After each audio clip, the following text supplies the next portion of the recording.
स्वागत है आप सभी का अपने चैनल सिलेक्शन मेंटर पे।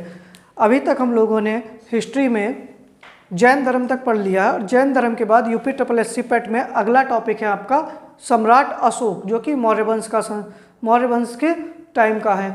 लेकिन इससे पहले हमको थोड़ा मगध के बारे में पढ़ना होगा, क्योंकि मगध का वो राजा था, तो मगध का उत्कर्ष कैसे हुआ, मगध पर कौन कौन से राजाओं ने शासन किया, ठीक है, या मौर्य वंश से पहले भी कौन कौन से राजवंश जो थे जिनका अधिकार जो था मगध के ऊपर रहा है। क्योंकि बाई चांस हो सकता है कि एक आध क्वेश्चन कभी बाहर हटकर भी पूछ ले, तो आप लोग कम से कम उसकी जानकारी होनी चाहिए।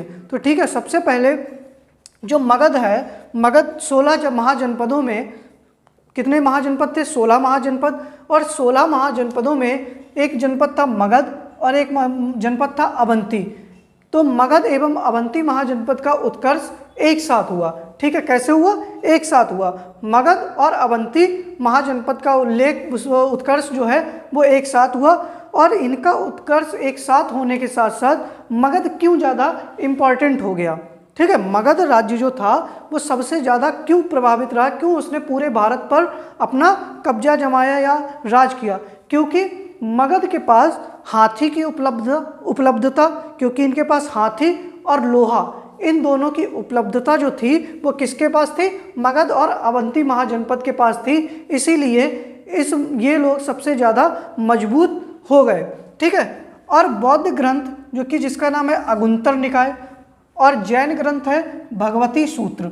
ठीक है, बौद्ध ग्रंथ है जिसका नाम है अगुंतर निकाय और जैन ग्रंथ है जिसका नाम है भगवती सूत्र में 16 महाजनपदों का उल्लेख मिलता है। तो आपसे प्रश्न बनेगा कि 16 महाजनपदों का उल्लेख निम्न में से किस में मिलता है? 4-5 किताबें लिखी होंगी, 3-4, तो उनमें एक ऑप्शन होगा अगुत्तर निकाय या फिर भगवती सूत्र। ठीक है, तो बौद्ध धर्म के अगुत्तर निकाय के अनुसार और जैन ग्रंथ भगवती सूत्र के अनुसार 16 महाजनपदों का उल्लेख मिलता है।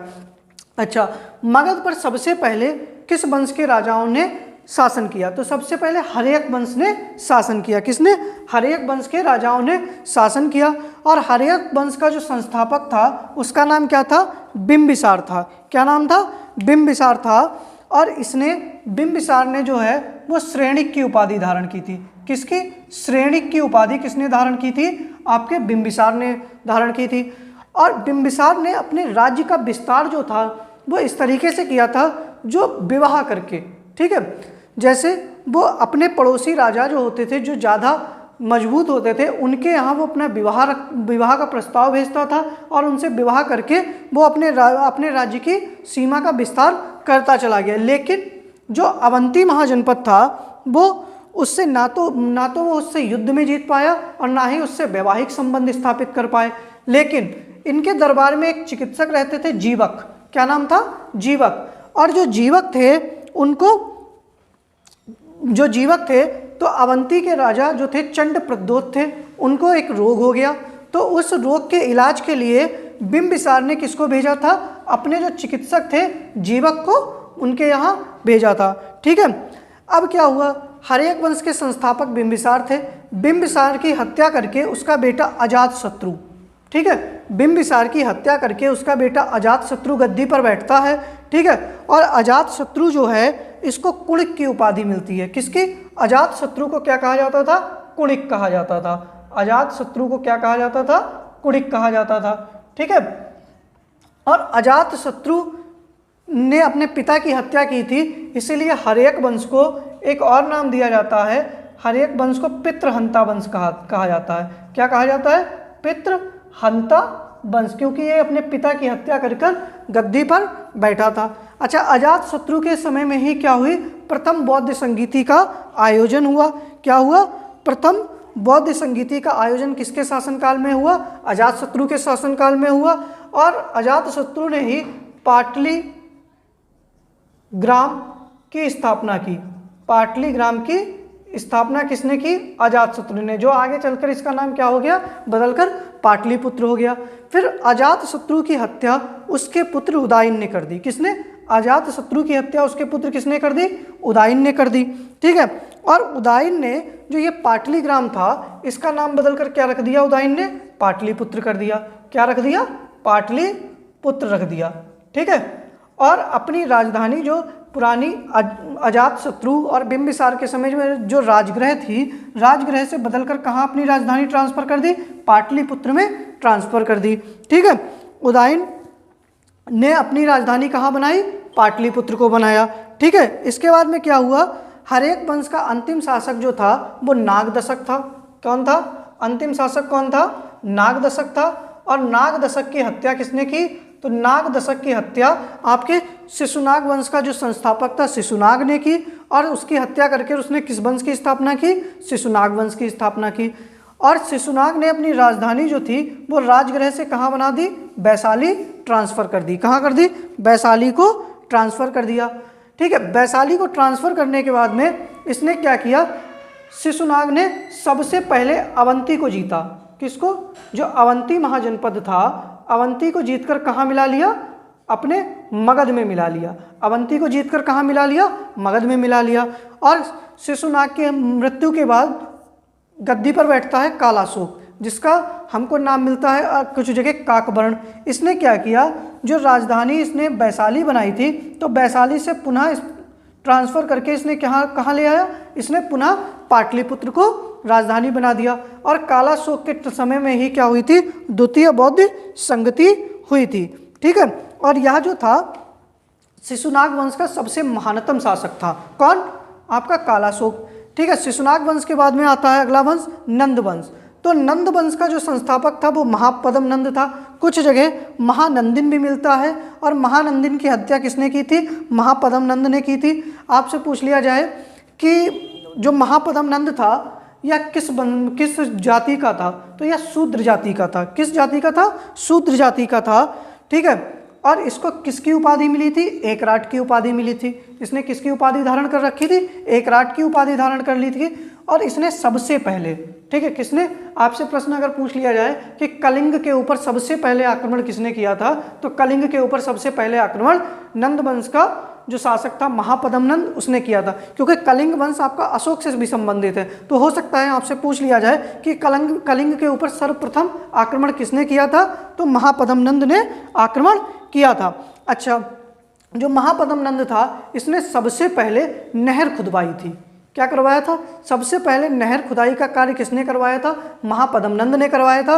और जिसका उल्लेख हमको कहाँ मिलता है, हाथी गुम्फा अभिलेख में। कहाँ पर मिलता है, हाथी गुम्फा अभिलेख में जो है इसका हमको क्या मिलता है, साक्ष्य मिलते हैं। ठीक है, महापद्म नंद के बाद में गद्दी पर बैठता है घनानंद। ठीक है, और जो घनानंद होता है यह नंद वंश का अंतिम शासक होता है, क्योंकि और घनानंद जो है वो सिकंदर का समकालीन था। किसका, सिकंदर का समकालीन था। और घनानंद की हत्या जो है चाणक्य की सहायता से किसने कर दी, चंद्रगुप्त मौर्य ने। किसने, चंद्रगुप्त मौर्य ने घनानंद की हत्या चाणक्य की सहायता से कर दी। और घनानंद की हत्या करने के बाद में चंद्रगुप्त मौर्य ने एक नए वंश की स्थापना की जिसका नाम है मौर्य वंश। ठीक है, तो मौर्य वंश में ही अब अशोक के बारे में हमको पढ़ना है। इतना ही आप लोगों के लिए मैंने एक समरी तैयार की थी।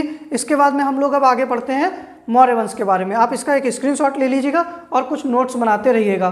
ठीक है, फिर हम लोग आगे शुरू करते हैं। जो थी वो घनानंद की हत्या करके चंद्रगुप्त मौर्य ने की। और चंद्रगुप्त मौर्य ने सबसे पहले पंजाब को जीता था। किसको जीता था, घनानंद से पंजाब को छीना। और इसलिए पंजाब की जनता ने इसको क्या कहा था, मुक्तिदाता कहा था। क्या कहा था, मुक्तिदाता कहा था। चंद्रगुप्त के अन्य नाम विलियम जोन्स ने सेंड्रोकोटस एवं एंड्रोकोटस भी जोड़े। सेंड्रोकोटस एवं एंड्रोकोटस नाम जो थे विलियम जोन्स ने चंद्रगुप्त मौर्य के नाम के साथ जोड़े। 305 ईसा पूर्व में चंद्रगुप्त मौर्य एवं सेल्यूकस के मध्य युद्ध हुआ, जिसमें चंद्रगुप्त मौर्य विजयी हुआ और सेल्यूकस पराजित हुआ। और जिसके बाद क्या हुआ, सेल्यूकस ने अपनी पुत्री हेलेना का विवाह किसके साथ में कर दिया, चंद्रगुप्त मौर्य के साथ में कर दिया। आपसे एक प्रश्न बने कि सब भारत से पूर्णतया यूनानियों को बाहर निकालने वाला शासक कौन था, तो भारत में से यूनानियों को पूर्ण रूप से बाहर करने वाला शासक चंद्रगुप्त मौर्य था। फिर सेल्यूकस ने मेगास्थनीज को चंद्रगुप्त मौर्य के दरबार में भेजा। ठीक है, एक अपना राजदूत बनकर। और मेगास्थनीज ने किस पुस्तक की रचना की थी, इंडिका नामक पुस्तक की रचना की थी। ठीक है, मेगास्थनीज ने किस पुस्तक की रचना की थी? इंडिका की। और यह किसके दरबार में आया था? तो चंद्रगुप्त मौर्य के दरबार में आया था। फिर चंद्रगुप्त मौर्य ने जैन धर्म को मानता था और जैन धर्म की शिक्षा इसने किससे ली थी? भद्रबाहु से ली थी। किससे ली थी? भद्रबाहु से। और जैन धर्म को मानने के कारण इसने कर्नाटक के श्रवणबेलगोला में, कहाँ? कर्नाटक के श्रवणबेलगोला में या चंद्रगिरी पहाड़ियों पर इसने संलेखना या संथरा पद्धति के द्वारा अपने प्राणों का त्याग कर दिया। ठीक है। अब इसके बाद चंद्रगुप्त मौर्य की मृत्यु के बाद में शासक बनता है बिंदुसार। कौन बनता है? बिंदुसार। और बिंदुसार कौन था? चंद्रगुप्त मौर्य का पुत्र था। ठीक है। और बिंदुसार को अमित्रकेटस या अमित्रघात कहा जाता था। बिंदुसार को क्या कहा जाता था? अमित्रघात कहा जाता था। ठीक है, अमित्रघात कहा जाता था। ठीक है। और यह आजीवक संप्रदाय को मानता था। बिंदुसार जो था वो किसको मानता था? आजीवक संप्रदाय को। ठीक है, आजीवक संप्रदाय का यह अनुयायी था। ठीक है, आजीवक संप्रदाय को कौन मानता था? बिंदुसार मानता था। और इसका जो वास्तविक नाम था वो सिंहसेन था। क्या नाम था? सिंहसेन था। और बिंदुसार ने ही जो सीरिया का शासक था एंटियोकस फर्स्ट से सूखी अंजीर एवं एक दार्शनिक की मांग की थी। क्या मांग की थी? सूखी अंजीर और एक दार्शनिक की मांग की थी, जिसमें उसने सूखी अंजीर और मीठी मदिरा या तो उसने भेज दी थी, लेकिन उसने किसको नहीं भेजा था? दार्शनिक को नहीं भेजा था। ठीक है। इसी के शासनकाल में तक्षशिला में विद्रोह हुआ था। क्या हुआ था? तक्षशिला में विद्रोह हुआ था। और तक्षशिला में जो विद्रोह हुआ था उसका अंत जो था, एक तक्षशिला में जो 2 विद्रोह हुए थे उनमें से एक का अंत इसके बेटे सुसीम ने किया था। किसने? सुसीम ने किया था। और एक का अंत किसने किया था? अशोक ने किया था। किसने किया था? अशोक ने किया था। ठीक है। अब हम लोग इसके बाद में बिंदुसार के बाद में अशोक के बारे में पढ़ेंगे। तो अशोक के बारे में हम लोग नेक्स्ट क्लास में पढ़ेंगे। उम्मीद करते हैं आप लोगों को क्लास पसंद आ रही है। अगर वीडियो पसंद आ रही है तो वीडियो को लाइक करें, शेयर करें और सब्सक्राइब करें। धन्यवाद।